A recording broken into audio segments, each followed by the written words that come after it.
एक मौलवी साहब के पास एक बच्चा आया और कहा, मौलवी साहब, मैंने अपनी माँ के साथ बुरा सुलूक किया है। अब मैं अपनी गलती का एहसास कर रहा हूँ और अपनी माँ से माफी मांगना चाहता हूँ। मौलवी साहब ने बच्चे को देखा और कहा, बेटा, तुम्हारी ये बात सुनकर मुझे एक हदीस याद आई है।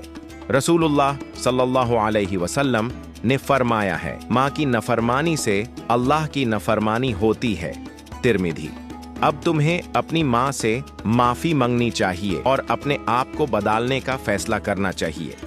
तुम्हें अपनी माँ के साथ अच्छा सलूक करना चाहिए और उसका सम्मान करना चाहिए। बच्चा मौलवी साहब की बात सुनकर अपनी माँ के पास गया और कहा, माँ, मुझे माफ कर दो। मैंने अपनी गलती का एहसास कर लिया है और अब मैं अपने आप को बदलने का फैसला किया है।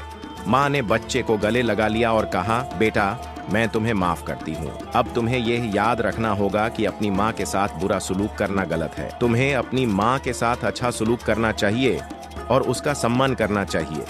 बच्चा अपनी माँ की बात सुनकर खुश हुआ और उसने अपने आप को बदलने का फैसला किया। अब वो अपनी माँ के साथ अच्छा सलूक करता है और उसका सम्मान करता है। मौलवी साहब ने बच्चे को एक और हदीस सुनाई।